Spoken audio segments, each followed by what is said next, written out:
hoje, quando eu vi essa foto, realmente eu fiquei emocionado, né? Eu vi essa foto aqui do Lula prestando homenagem ao Raduan. Aí falei, o Conde precisa contar dessa linda amizade. Diga aí, Conde.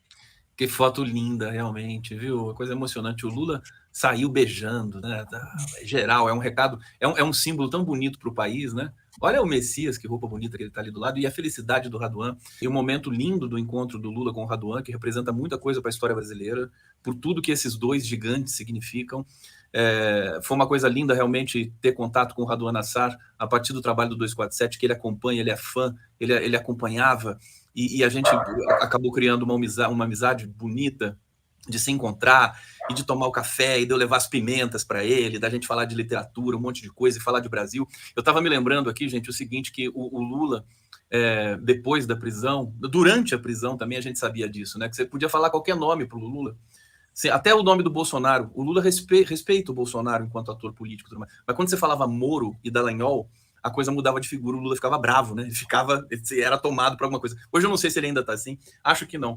Mas o Raduan também tinha isso, né? Naquela época a gente podia falar de qualquer ator político e tal, conversando, falava Moro em Dallagnol, o Raduan mudava o senho dele, mudava a personalidade, assim, ficava indignado, evidentemente, com o volume de violência que estava sendo aplicado ali para o presidente Lula. E toda essa história da doação da Fazenda Lagoa do Sino para a UFSCar, como aqui o pessoal já resumiu, mas tem um detalhe muito bonito nessa história toda, porque o Raduan, ele não apenas doou esses 600 e tantos hectares, todo montado, todo equipado, funcionando como uma das fazendas mais produtivas do país e tudo mais, mas ele fez questão de acompanhar o processo de absorção daquela fazenda dentro da UFSCar.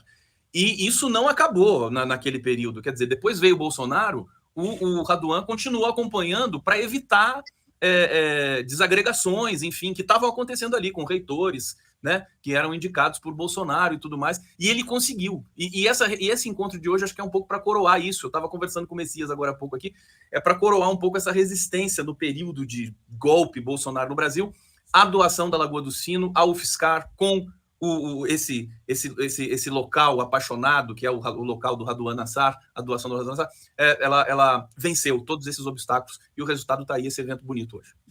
Não, maravilhoso, Conde. Eu me lembrei, né, você falou de quando você levava o Raduan ali para almoçar. Eu me lembrei do almoço memorável que a gente fez com o Raduan. A gente fez um almoço para o Raduan na casa do Florestan, mas você me levou para almoçar na casa do Raduan também. Ele fez um negócio tão maravilhoso, era uma coisa assada, não sei se era um pernil, uma coisa desse tipo, mas foi uma coisa fantástica. Ele come bem, né? A Rita que fez um cordeiro pro Lula de uma outra vez. Exatamente. Fantástico. O Conde tem história com o Raduan. Passa a palavra aí para vocês. Então, eu queria saber, Conde, como é que foi a visita do Lula, a visita do Raduan ao Lula lá na Polícia Federal. Como é que ele conseguiu entrar? Como é que ele foi recebido? Enfim, como é que foram os bastidores dessa visita? Foi um momento importante, né? Essa eu posso dizer bem, porque eu fiz um papel de meio campo para o Raduan conseguir. Eu estava na casa do Raduan, foi de noite, a gente estava lá tomando um café, não me lembro quem mais estava nesse dia, acho que estávamos só nós ali, e a gente esticou um pouquinho à noite, eu tocava violão, o Raduan ficava lá, a gente ficava, era uma delícia fazer aquelas sessões, né? E aí o Raduan, indignado, o Lula preso, falou assim, de uma hora o Raduan chegou assim no meio do café e falou, queria ver o Lula, viu? Mas eu queria ver, eu preciso ver o Lula. E aí eu falei, vamos ligar agora pro Marcola, vamos fazer agora esse negócio. Aí liguei pro Marcola, foi muito simples, foi muito rápido, pelo Zap. Falei, o Raduan quer ver o Lula e tal. E aí eles começaram a se articular ali. É incrível o carinho que o Lula tem pelo Raduan, é uma coisa assim, muito especial realmente. O Raduan merece esse carinho, porque eu acho que ele se jogou pela democracia de uma maneira muito frontal, muito bonita, muito corajosa, desde o recebimento do Prêmio Camões, em que ele criticou ali o governo de turno golpista do Temer e tudo mais com muita coragem. E aí, a partir daquele dia, Floresta, acho que foram uns 3 dias assim, o Raduan estava indo para Curitiba. A princípio ia ter um outro intelectual que iria visitar junto, mas acabou indo o pessoal do MST e acho que do movimento Atingidos por Barragem. Então o Raduan entrou também do jeito que ele mais gosta, com pessoas do povo ali dentro da prisão política do presidente em Curitiba. É incrível que foi um momento de dor para o país inteiro, gente, mas eu queria até saber de vocês também. Eu sinto saudade desse momento, é uma coisa estranha, saudade do que o Brasil estava meio que vibrando ali naquele. Tinha um segmento que estava junto com o Lula ali dentro da prisão, né? Uma coisa estranha. Todo mundo, acho que tinha uma união muito forte, e eu me lembro que o Léo, ele patrocinou muito nesse período encontros né, que eu falava que eram encontros afetivos. E era uma maneira de você enfrentar o fascismo no Brasil, né? E o Raduan era uma dessas pessoas que estava ali firme na defesa do Estado Democrático de Direito, né? Acho que o que foi legal ali é porque nós nos unimos, né? Acho que a boa lembrança é essa, né, Tereza, Os amigos, Mário? né? Os amigos. A gente estava mais juntos, sabendo que era um momento que a gente precisava. Hoje desgarrou um pouco, né, Flora? Isso, É verdade. Eu vou passar para o pessoal aqui, mas só lembrando, né, como a Carla lembrou, o Conde gosta de coraçõezinhos, então mandem coraçõezinhos para o Conde. Fala, Miola, Tereza ou Mari, diga lá. Posso. Não, primeiro, dizer da minha tremenda alegria aqui de encontrar o Gustavo, que me dá o prazer de sextar com ele. Né? Nas sextas-feiras, uma figura que eu tenho um grande afeto, carinho, né? E uma afinidade muito grande. Mas, Gustavo, eu queria te perguntar: o Raduan, ainda que seja um autor de poucas obras, mas muito densas, né? Da estatura dos grandes escritores, grandes escritoras brasileiras, super premiado, ele não é tão conhecido. Né? O próprio Lula, quando faz a referência ao Raduan, ele declara que em 2010 ele não sabia quem era o Raduan.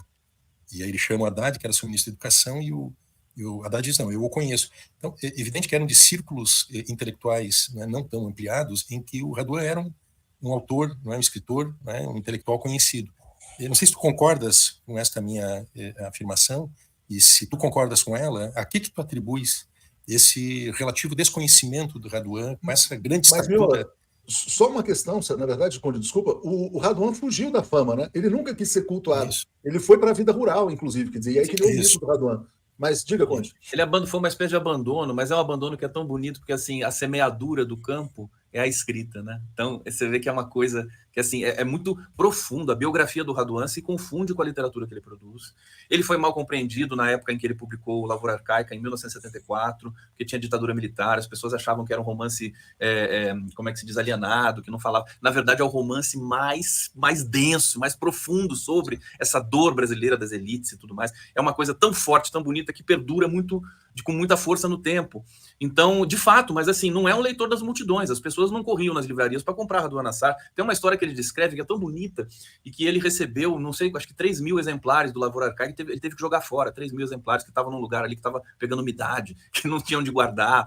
Enfim, mas ele bom, depois do Lavoura, O Copo de Cólera, depois Menina Caminho, tem mais alguns pequenos textos que ele deixou, tem textos que ficaram só na cabeça dele e que agora, com a amizade com o diretor Luiz Fernando Carvalho, a gente tenta, o Luiz Fernando tenta, né, recuperar um pouco essa história da trilogia, que seria Lavoura, o Copo de Cólera e o Menina Caminho, e tem tem um desfecho para uma história de um menino que cresce dentro de um circuito assim de movimentos sociais, que é uma coisa belíssima. O Luiz Fernando vai levar isso para o cinema. Ele está trabalhando agora, depois que ele terminou o filme da Clarice Lispector, né, que é como é que é o nome do filme? Esqueci, como é que é? A Clarice Lispector é a Descoberta do Mundo? O que é? Não, é o filme que está em cartaz, acho que até agora nos cinemas brasileiros. Foi premiado na Holanda. É o filme da... Hora da Estrela? Não, é o livro...